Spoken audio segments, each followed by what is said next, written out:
Hello, everybody. Welcome to the Right or Die Show. I'm your host, Randi-lee. On the show, we interview other writers and we talk about mental health from their personal journeys. If you have not already hit that like and subscribe button, go ahead, do that now so that you never miss an episode. Hello, everybody. So we have a lovely returning guest who's feeling much better than last time, with her sidekick, Jennifer Shaw. How are you? I'm doing good, thank you. Thank you for having me back. Yeah, of course. I do believe we had a lovely conversation last time. Oh, yes, every time. Of course. And she has a sidekick. You can't see, but she showed me. Named Glamour, and it's her puppy. And he's just so cute. Anyways, I digress. Tell us a little bit more about who Jennifer Shaw happens to be. I am a writer, a dreamer, I am a what-if thinker, I'm a mom, I'm a wife, I'm an author. You are a many a things. Mm-hmm. And an animal lover. Oh, yes. The most important part. So we're going to jump into the topic at hand here. You know the drill. Start the story wherever makes the most sense, and I will just randomly interrupt you. Okay, well, I'll start the journey from the beginning. I was going into my teenage years. I was very introverted. I was struggling with anxiety and depression. I needed an outlet, and my mom bought me a typewriter because I'm that old. And I started writing as a hobby. It became a passion, an obsession at times. Now it's just cheaper than therapy. And right? Yeah, exactly. In 2019, I was diagnosed with autism and ADHD, and I thought maybe writing was my special interest because I'd been doing it for so long, but I'd never been brave enough to share. And I thought, okay, that the diagnosis that I received gave me the courage to send my work off to an editor, thinking, well, the worst they can say is it sucks. And they came back and they said, this doesn't suck. You should publish. So 2 years later, I published the first book in my Callum Walker series. Yes. Which I've read. But we'll talk about that later. So let's talk about the diagnosis here, because I was also late diagnosed with autism. And for me, well, actually, you tell me how you felt first, and then I'll tell you how I felt. Well, I mean, to say I was shocked, not shocked would be a lie. I was shocked. But then I started to analyze my life and some of the things that I did and struggles that I had, and I was like, well, this makes sense.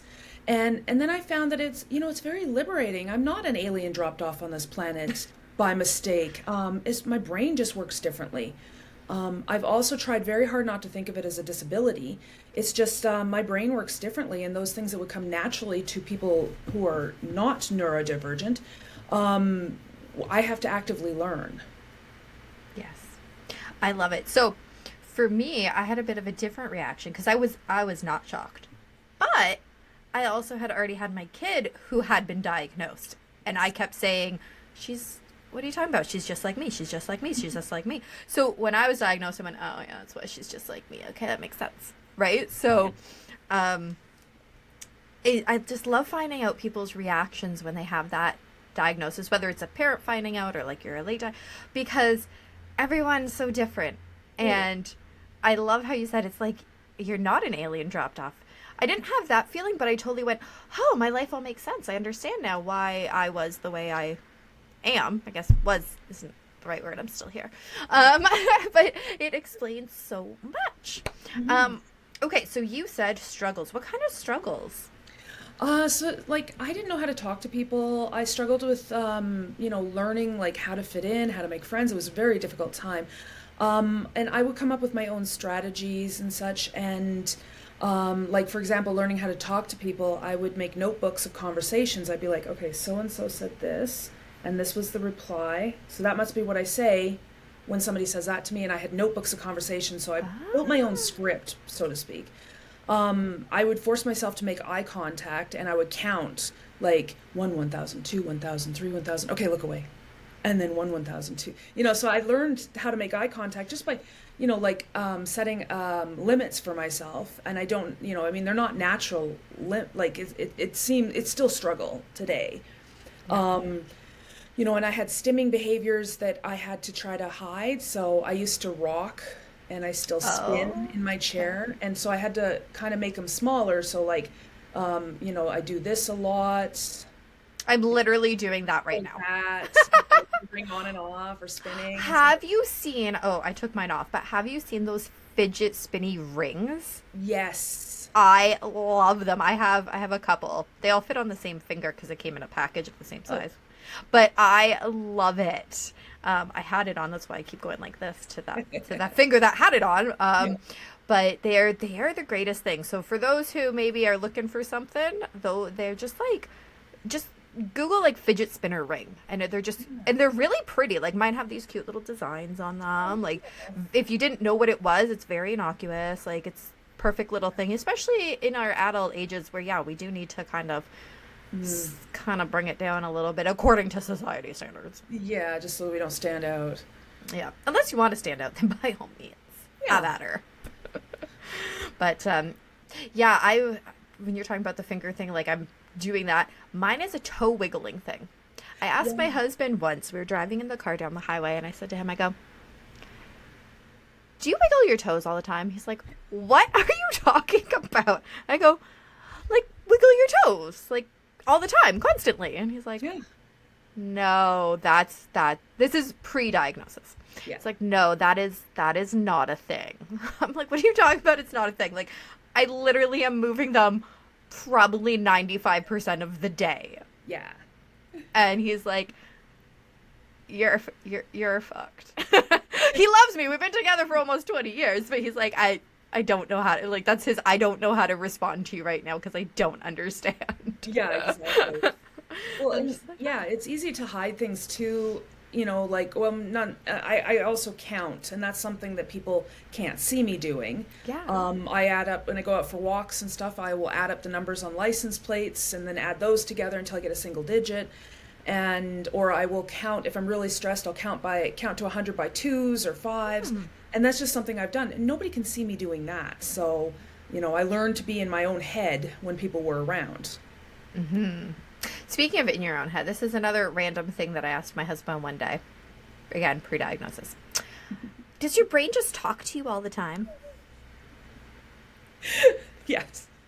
Right? And I asked him that, and he goes, what do you mean? I go, it's like it just talks all the time. Like there's Yeah, just it never shuts up. There's no silence. exactly. He goes, he's like, I really don't understand what you're saying. All the time, like quiet isn't a thing in the brain. He goes, no. He's like, I just sit and my brain is just Ah, being. I'm like, that's so nice. Yeah. right? I don't If I didn't write, I understand wouldn't it. sleep.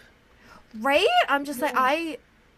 I didn't know that. Like, because as I was leading up to my appointments with the doctor to get these diagnosed, I was trying to really figure out, you take the self assessments or whatever.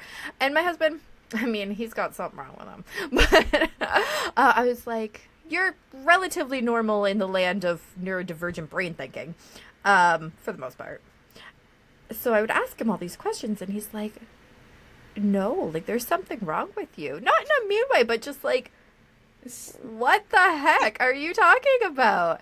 And so then it dawned on me that, when we're talking about all of our, I like to say craziness. Other Yeah. people don't like that word, but I'm talking about me. So all of my craziness, I realized that, that's why people don't get it.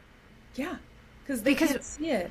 exactly. Yeah. And unless we're telling them, they have no idea. And so I think it's so important that we do talk and tell them about that. But it's good to know here's another person. I know there's lots of them, but where your let me brain ask you just a question on that regard too, because I had a question posed to me that my friend who already knew I'm autistic and ADHD, and she asked me, she says, "Do you have a favorite utensil, like a favorite spoon or a favorite fork with which you eat your food, or maybe a favorite utensil for a certain type of food?" I was like, "Yeah, of course. Doesn't everybody?" Apparently, that's a neurodivergent thing.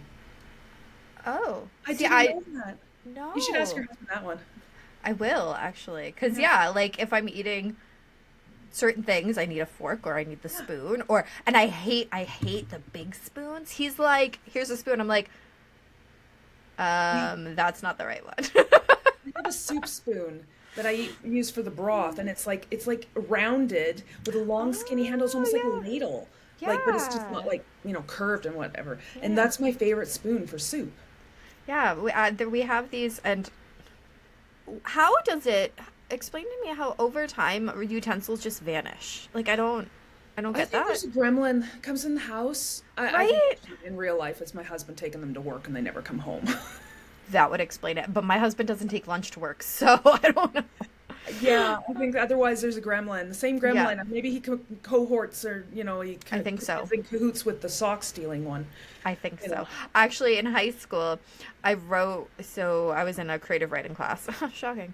And we had to write, I don't know, some story about whatever. And I wrote the story about how there was little, I think I called them trolls, but anyways, Okay. little gremlin people that would steal the socks out of the dryer, right? Because Yeah. they just vanish. But they would sell them back to the sock company, so the sock company could just resell them. So it was this whole big conspiracy theory, so that's how you always ended up with only one sock. I used to think something similar with the tooth fairy and dentures. Ooh, yeah. That'd make a good little short story, good little horror short story. Yeah. I'ma I think I steal it. Yeah, I think I read somewhere, or I saw a meme or a video at somewhere where somebody was looking for their missing socks in the dryer, and they just climbed into the dryer, and they ended up like Narnia in a whole new world of socks. I love that. Cause yeah, they just vanish. I did find one in my limp trap though. See that kind of tracks, but like one out of how many that are lost? Exactly. That doesn't Yeah. make sense. Although with my kids, I cleaned out their toy box and their Lego bin. I dumped all the things on the floor and I sorted out everything. I found a lot of socks Kids in are their toy weird that box. way, Yeah, like right? maybe a dozen socks between their toy box and their Lego bin. And I was Oh like, my that's where all gosh. their socks are going. So, Kids are just so much fun. Sorting. So my kid loves Lego or whatever. And the one time we had a cleaning company come in, I said, "Don't touch the playroom." Of course, they go and touch the playroom and break the Lego. oh, It was not a no, good time. It was not a good time. Anyway, no. so we were sorting. I love sorting stuff. Yes. I Yeah. love it. And like, so we would sort them by color, and then you sort them Mhm. by within the color how many little dots they have, and yeah. I went downstairs. My son was being very quiet in the morning, and I went downstairs and I was like, "What are you doing?" And he had opened up an M&M bag, and he had sorted all the M&Ms by color. Yes. I And I used was to like, do that that with just my makes me so Smarties. happy. I used to do that with my Smarties. I would sort them all, Yeah. and then I would eat each color at a time, and you had to eat the red ones last because that's what the commercial told you. Yes. Yeah. Yeah. They didn't taste any different than the other ones, so I don't know why we had to eat the red ones last. I don't know, but the commercial told me, so I did it because that's what you do. Yeah, exactly. Oh So my were you goodness. diagnosed then after your kids were diagnosed? Yes, yeah. So my kid was diagnosed 10 years ago. Yep, that sounds about right. 10 years ago, and I was probably diagnosed. I was pre-COVID, so probably about 5 or 6 years ago. Okay, yeah. I know my diagnosis came in 2019, and that was after my oldest son was diagnosed, and we went through the ADOS assessment, and I was like, those are the things you're looking for? Because I've done those my whole life. And then sure enough, yeah, 3 months later, I was diagnosed myself, and I went through the ADOS assessment myself. And then months later, my younger son was also diagnosed. And then I come recently, not last year, but or not this year, but last year I found out that I also have dyslexia. And I was like, that Ah, makes a lot of sense. yeah. So how have you, because we've never talked about this before, how have you coped with your dyslexia your whole life? I didn't realize I had an issue, but I do know that there were some strategies I came up with. Like when I'm reading, I would have my book and I'd put a bookmark there and I'd move it down a line because if I get to the end of the line, I get lost getting back. So I'd take my Ah, bookmark and I'd move it down and then I'd read it and move it down. I had a teacher in school come and said, took my bookmark away and said, "You're not supposed to read that way." And I'm like, "Fine, I'm going to use my finger. You can't take that away." So just a snotty little girl, But but that's you how. found something that worked, Yeah, so I did. Yeah. And I mean, today, to this day, I still write my little B's and my little D's backwards, and I get my vowel teams all mixed up. And if there's multiple letters in a row, sometimes I'll miss a letter, or I won't realize there's so many letters in a row. Like, I told this story before, probably. I don't know if I told it on your site, but I did. I had my character going out to assess the situation. I missed one of the S's at the end. It was still spelled correctly, but my editor flagged it was like multiple donkeys. So, just things like that. So I've had to, yeah, grammar checker, spelling checker is not your friend when you have dyslexia because, yeah. When That it's still a word. Yeah, exactly. Exactly. It can only do so much because when you're still typing things that are words, it's not going to catch it. Yes, and I also miss a lot of those little words like and the and to and of. And sometimes I'll miss complete words and just like, this sentence has no noun. What was I trying to say? Like, I just completely missed it. It was in my head. It just never came out. Right? Yeah, sometimes the brain works faster than the typing. And then, when you go back, you're like, wait, what? Yes. Yeah. I do that at work a lot. I think our computers... It's cat fur everywhere. I think our computers are a little bit slower. So I'll be typing something at work and I'll like stop and look at it. I'll be like, it'll just catch like the last word. It'll just be like Ted. And I'll be like, and I have to go back and fix the word and be like, disputed is the word I wanted. But it missed like the whole beginning. I know I hit the keys, but it just didn't keep up with me. Yeah. Well, I had to upgrade my Word program, my Microsoft Word, because I'd be type, and I look and it's still typing the sentence and stuff. But yeah, so you're probably like me. If you get one of those words that's spelt wrong, you can't continue until you spell it correctly. Yeah, you have to go back, you have to fix it. Yeah. Then sometimes it throws off the whole flow. It does. Yeah. Yeah, I have to not look. I just have to write the ideas down and then go and look at it afterwards. Exactly. I know my mom's always like typing and staring at the screen, which I can do, but then if I catch something and it throws me off, so I kind of look, but I don't because I don't want it to be thrown off. I just need it on the paper. Yeah. I do have to get my computer to read it aloud to me though, because I won't catch that I've missed those words. So that's one of the strategies that I use. I get my computer to read it aloud and I close my eyes and I listen and I'm like, wait a minute, there's a word missing. And then I know where it is and I can put it in because Word doesn't always, Microsoft Word's, like their grammar checker or whatever, it doesn't always catch those. That's maybe something I'm going to have to steal and try for myself. I have read it out loud, but that's not the same. Yeah. Exactly. It's not the same thing. Yeah. Yeah. I'm going to steal that one. See, this is why I love this show, because I can steal other people's stuff. So, I mean, when you're... Okay. Again, that's the brain goes too fast for the words to come out. My husband says that all the time to me. He's like, okay, I think I missed the beginning. I'm like, it's because I didn't say the beginning. But, so it's you, and then you've got your 2 kids all diagnosed. Yes. How is that living in a house with 3 of y'all? It is very noisy. And how old are the kids? So my youngest just turned 9 and my oldest is about to turn 11. Ooh, double digit time for that. I mean, he's already, but like... Yeah. He's in the preteens, and he reminds me of it. And I remember when I was that age and I was a lot more introverted and he's a lot more extroverted, so... Yeah, so is mine. He's more accidentally cool, I think. Oh, I like that. Accidentally cool. Yeah. Okay, so so it's noisy. Yes. And how do y'all deal with that noise? Oh, I have my own headphones that I put on, and my husband comes home, and I'd be like, "They're yours," and then I go for a walk. Yep. Yeah. We have a code word, and we used to say, like I would say it when he'd call and check on me and stuff, like at the end of the day, and I'd be like, "I'm broken." And which means when you get home, you take the kids, I need to go and sit in a dark room and decompress. But then my son picked up on the words. So he's like, "Mom, I'm broken today." And I'm like, "You don't even know what it means." So when I started to spell it, I'm Broken. And then my son learned to spell.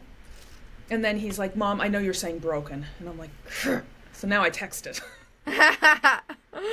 Darn kids. I know. My husband and I'd be like, I tap out. And that was our same thing as your turn. You deal, I'm done. Like, I've got to go sit down up by myself. Yeah. Yep. We're basically co-parenting at this point, it feels like. Sometimes that's what you have to do is just, you have to take turns because it's a lot. And you have 2. I only had 1 diagnosed. And then the other one, she was I mean, she's got her own issues, but she was relatively like, oh, there's her friends. She's going out with her friends. Like, much more your typical, what you're expecting. So, of course, there's issues because, I mean, she's older now, but in those teenage years, teenagers are pains in the butt. I'm sorry you're about to experience that. But what you're expecting, whereas the younger one is the unexpected. Yes. Yeah. Well, I always say, because my kids are both on the spectrum, both have ADHD, both have anxiety, but they're polar opposites. Like I always say, I've got a crier who will bawl his eyes out if he stubs his toe, and I've got a screamer who, if he trips over a toy, he will turn around and beat the snot out of it. But they're both on the spectrum, and they're just polar opposites of each other. Right? And that's how kids are. They're usually polar opposites. Hilarious story, nothing to do with what we're talking about, but it just happened yesterday. So we took our grandson to the zoo, and he scraped his knee. So he's 5.5, okay? So he's limping along because it just hurts so much because, this young generation, they can't scrape their knee and not make a big fuss about it, apparently. So he's limping along, and so I pick him up when it first happens because it was a pretty nasty scrape. But eventually, like, I put him down. He's all right. So he's limping along, and then we go see the otters, and he runs up the little thing. Yeah. And then he limps down it. And we go see the rhinos, and they have a little display with the rhino poop, so he's laughing because he's got the rhino poop. So then we're leaving the rhinos, and he starts dragging his leg. Instead of just a limp, he's like dragging it. And my husband goes, that's not your hurt knee. That's the wrong leg. And so he just starts walking normally after. Yeah, he's like, oh, darn, they got on to me. Right? Like, you're making this big deal because you want all this sympathy, which, whatever, I'm Grammy, so you're going to get all the hugs and kisses anyways, but, like, he's dragging along his not hurt leg.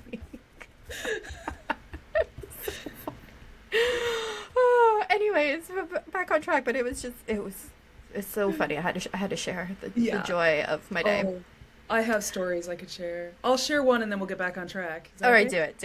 So my kids were having an argument. This was a few years ago. They were having an argument in their bedroom about who was the better brother. And my younger guy was 5, my older guy was 7.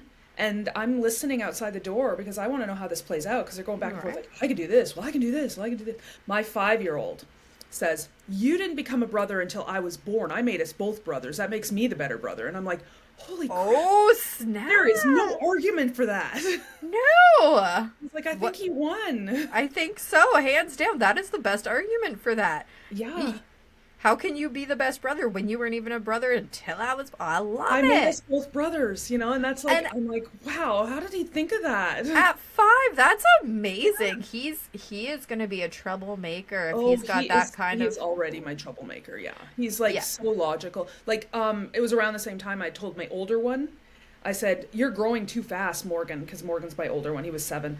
And Morgan is saying, well, stop feeding me. I can grow backwards. And that was cute, Yeah, and then here's my 5-year-old saying, well, no, then you'll just die hungry.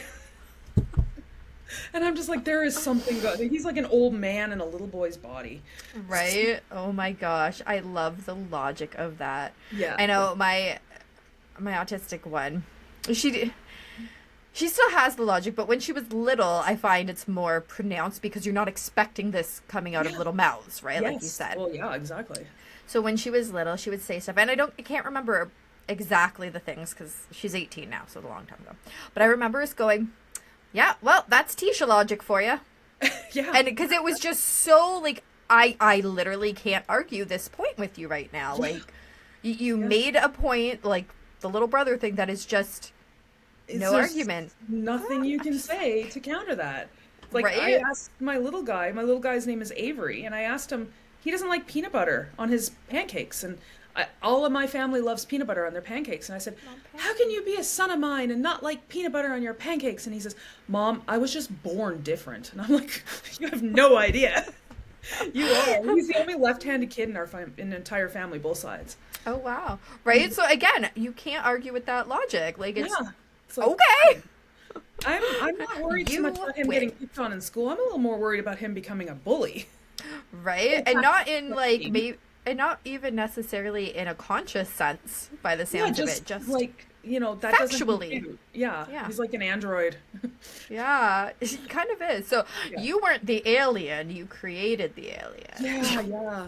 Well, like, I took away screen time, and it's just how his little autistic brain works. But I take away screen time, and he's like, "Mom, if I can't get screen, you can't be on your phone." And I'm like, can't really argue that. Right, I Like, get I'm a it. grown up, and that doesn't really work because he's like, "No, you said all of us, or you said no screen time. That means you too." And I'm like, Yeah. crap. I gotta be careful how I word things. And that is how Lev was always. She'd be like, "But Yes. you said everybody, so why aren't you like?" And it's like, I "You didn't caught say me." everything, but I said like no screen time anymore, and then I'm on screen. So Exactly. So it's basically saying everybody. yeah, in his Yeah. mind, in his little I, mind. I find you really have to watch what you say much more closely. Yes, literally, yeah. And if you Yeah. word slip and you misspeak, like, oh, can you take the dishes to the garbage can? Oh, I mean the sink. Oh, you said the garbage can. I put them in the garbage can. And I'm like, Right? "No, Exactly. yeah. Yeah. When I was younger in elementary school, my teacher was like, "Okay, everybody grab a chair." And I went and I grabbed a chair. I said, "Okay, now what?" Yeah. Have you ever read Amelia Bedelia books? Yes, yes, I love Oh, those. love Yeah. those. Love Yeah. those. Pretty sure she's autistic. Oh yeah, that's one to a T. That's my favorite one. Yeah. Right? Like, absolutely love those books. Guys, if you have not read them, go find an Amelia Bedelia book. They're great. They're kids books, but they're great. They're fantastic. I used to love them. Alliteration alone is amazing. So good. Yeah. And I mean the pictures were like so simplistic but like so amazing. Yeah, yeah. I loved those books so much. Yes. Sometimes I forget and then like I talk and I'm like, "Oh yeah, I remember." Okay, so we are almost out of time for our conversation. Which sucks, but I'm sure you'll be back. And so what would you say to, I'm going to say an adult. What would you say to an adult that's like thinking maybe they're an alien dropped off? I think this planet is full of aliens. No. I think we're all unique and we should embrace our uniqueness. But if you're thinking that there's something that you're struggling with, go and talk to someone. Don't keep it inside because you just don't know what's going on. And there's people trained to help you figure that out. Beautiful. Don't be alone because there's a lot of people out there, millions of them that are struggling at home going, I feel like an alien too. And I'm too embarrassed to talk to people. Don't be embarrassed. Just go talk because, you're not alone. I love that so much. So your books, I already know that they're not crap. That's how you said it earlier. So I already know that, but tell everybody else about them. Yeah, so I've published the first 4 books in my Callum Walker series. It's magic, fantasy, action, adventure, some supernatural suspense kind of. Oh wait, I think I've only read 3 of the 4 then. Yeah, my 4th book just came out June 1st. Okay, that's why Mickey hasn't sent it yet. You got to tell Mickey to send it. Ah, gotcha. The best place to find me and or my social links to Instagram, Facebook, and the links to my books and descriptions of them would be my website, which is jmshawauthor.com. And yeah, there's links to my books online. If you're in Alberta, they're in select Indigo and Chapters locations. Nice. So I kind of glossed over because I got distracted by the fact I've only read 3 of the 4. Tell us what the books are about. So the arc of my series is our world, our time, coexisting magical realm, but there's a veil that separates us. We can't see across this veil because we don't have magic. But these creatures that do can and have, and they've been the source of our fairy tales and monster stories. And then my main character, Callum Walker, is a young man born with the ability to use magic. He doesn't know why. He's trying to make the most of it. We learn why as we go through the series, but he doesn't know.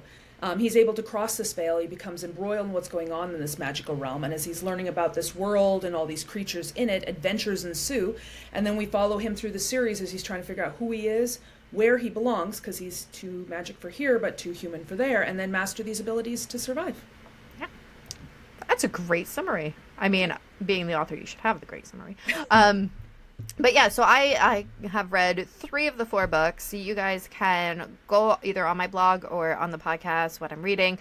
Check out the reviews. They're all good. I'll spoil the reviews. They're all good. You should go read the books. Just saying.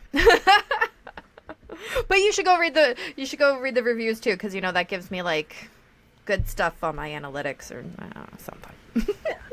And if you read it, don't forget to post a review. So Yes, otherwise always nobody else will know that a person exists. It's very true. It's so helpful for any author, but I'm going to say indie authors because bigger names, they already get out there. For people to write reviews and to share how good they think a book was. And remember that even if you didn't like a book, you don't have to be mean about it. I'm not saying it's going to happen to yours specifically, but I always like to, when I'm talking about reviews, you don't have to be mean. You can still post a review of a book that you maybe were not interested in, but you do not have to be mean about it because somebody else out there in the world probably is going to enjoy it. Oh, yeah. Just saying. Yes. There's enough trolls out there in the world. You don't have to be one too. Yeah. Gotcha.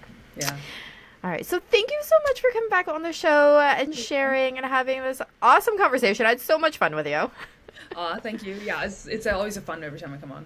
Yeah. And it's always so much better when you're not sick. Yes, absolutely. Yeah, no, I think I was like an inch away from like collapsing into bed because I had pneumonia the last time I was on. Yeah, it was not good times. Yeah. No bueno. Makeup can cover up a lot of things, Right, exactly. Oh. I just slap some on to get rid of my allergies. Now I don't look like I'm on death's door. So for everyone who is listening or watching, please like, subscribe, share these episodes out. They're so important, and I mean, we're fun, so do it. Because the only way to end the stigma of mental health is to speak openly and honestly.